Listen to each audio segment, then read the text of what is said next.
Today, we're going to fix one safety-related thing. So, let me out.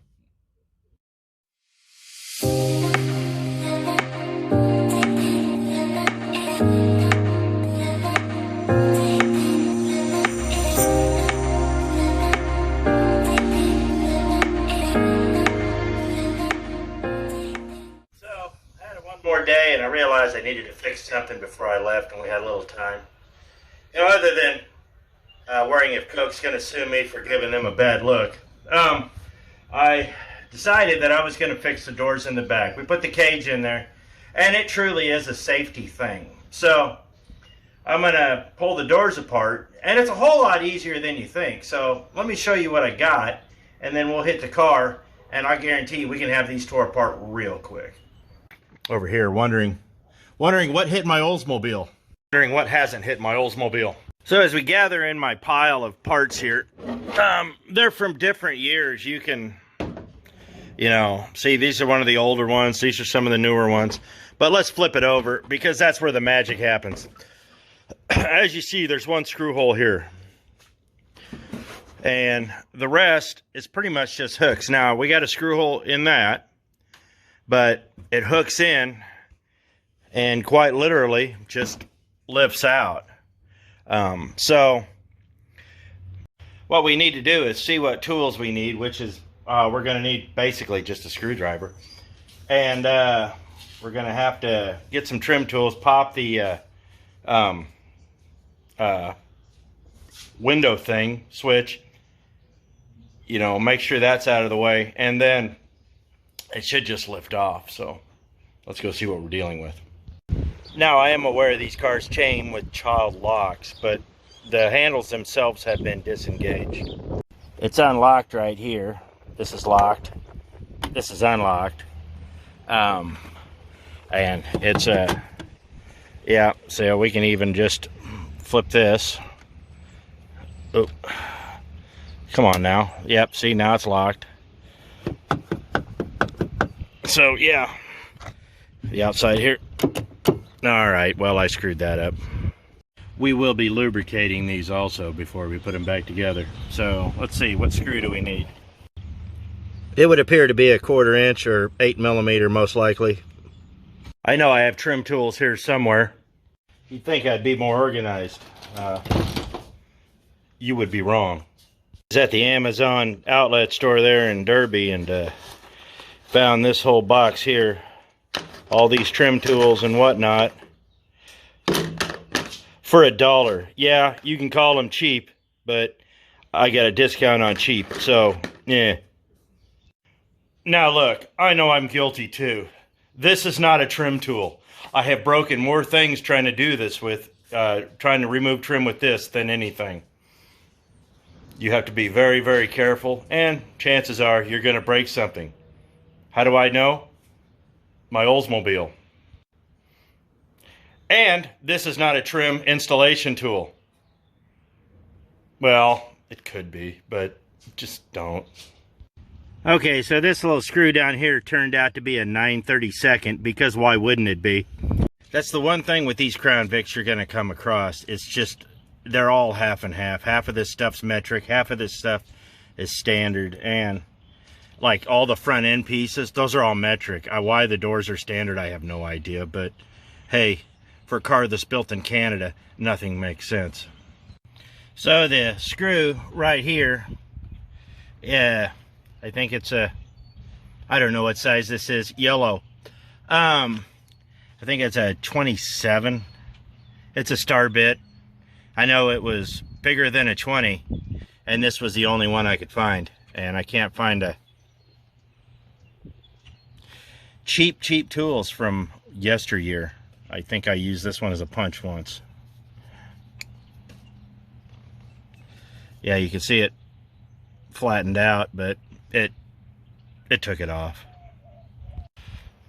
So I'm looking at a spare one of these, and I realize it's got 2 clips on this side, a clip in the back, and these compression clips back here. So it would almost appear that I need to pull it back against these Well, yeah, pull it back against the clips and then pop it up, because these will bend and they'll pop out.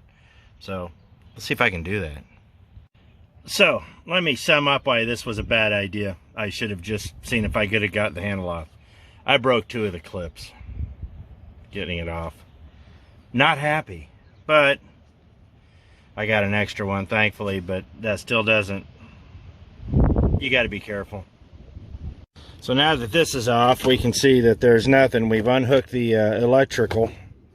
So this should just pop off right here.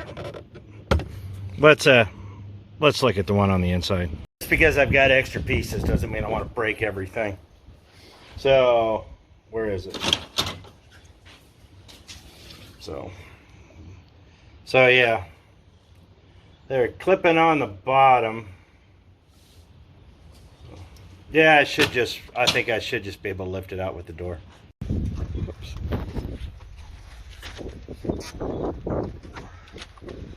Gotta take that off.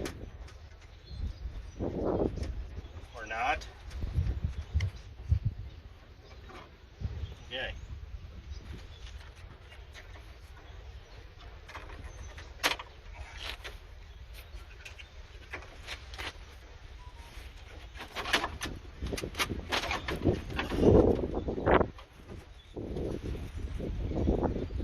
Apparently I'm still stuck to something. Wait a minute. One more 30 seconds. And I think we should be good.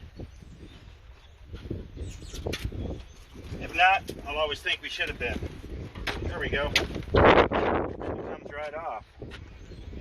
So let's figure out what we need to connect. Those didn't have the rod in them. Sometimes they just unhook the rod on one end and let it hang. They actually took it out. This spare door here, they both have the rods in them. So I'm going to pull the rod out of this door and show you all that here. So let me get this all apart, this spare door all apart. Let me get that rod out, and then I'll show you what we need to do. We're going. So this is the rod we need right here. Okay, yeah. So this was missing, so let me, I got to pull this one off this door, get it out of here, and then we can take it over to the other car. All right, we're done. So as I stick the thing in here, you can see what I'm dealing with. So apparently, I got to figure out some way to turn that sideways, and well, I don't know how to turn that sideways, but that's got to come out. So I have to basically turn the whole mechanism sideways, and that's not wanting to happen either. So let me screw with this for a little while longer, and I'm sure once I get it out and spend all this time, agony, and pain, it'll all become clear. So I got it out, and it wasn't pretty.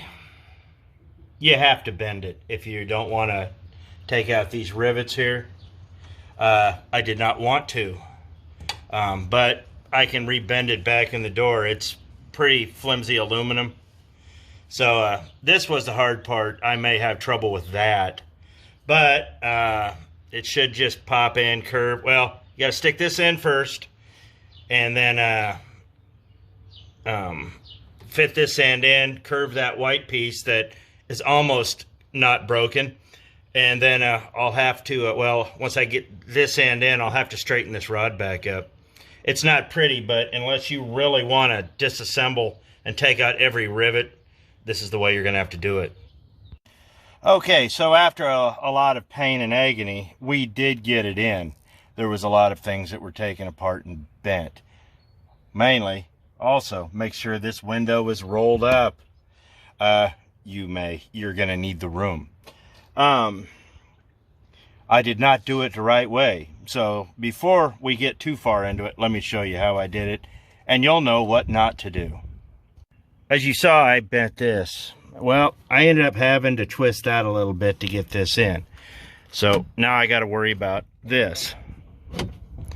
Oh, well, crap, that's not in. So now I got to fix that. So I got the oh, that's broken. Doggone it. Well, I got to fix that. I didn't get this in the hole, so I need to redo these.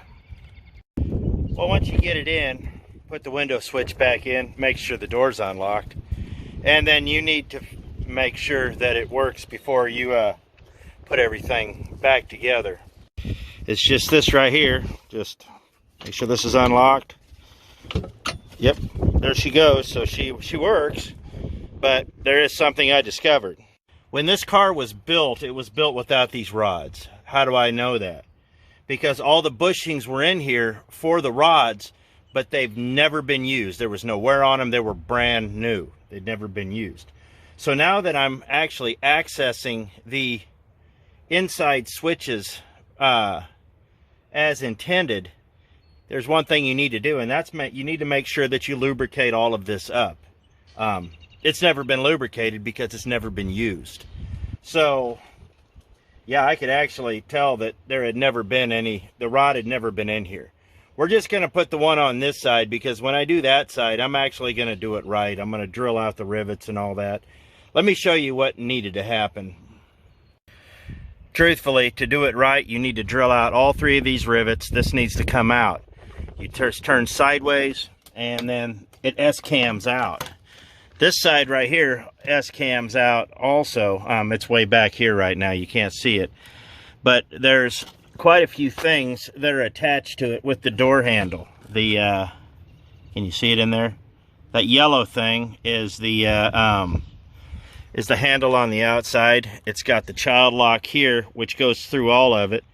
And it has the, like I said, the rod and the door lock right here. You can't see. Yeah, that's the door lock right there. That's for the electric actuator, and this is for the manual right here, if you can see that. I need to put that back in this right here. Yep. It goes in that groove right there. To do this, you really have to take out a lot of things to do it right.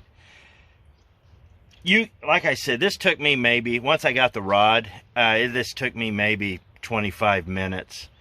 But once I figured it out, to do it the way I did it, I had to bend the rod in an L shape, then basically take the latch completely off, which is trouble in itself, because these screws right here are going to be tight and want to strip. This one started to, and I managed to save it, thankfully. That was tough.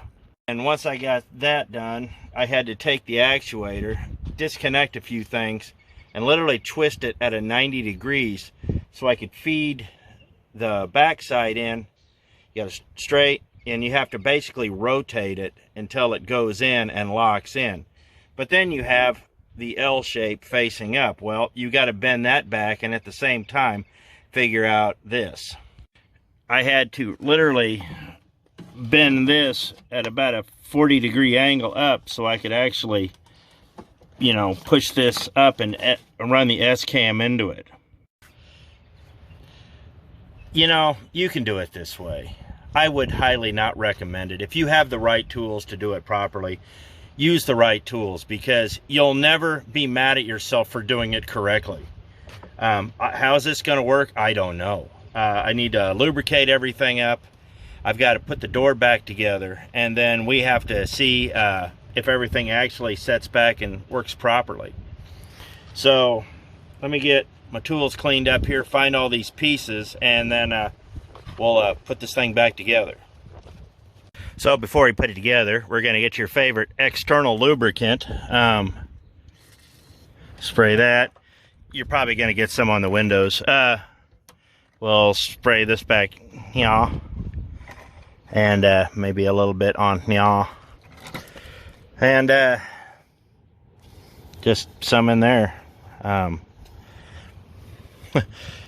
maybe a little down here where this meets up with this right here. There's a lot of moving parts in here, honestly. So yeah. So with this little piece right here, it is done. Yep, there we go. And the door is on now. Let's, ouch, it's tight back here. Let's see if it works.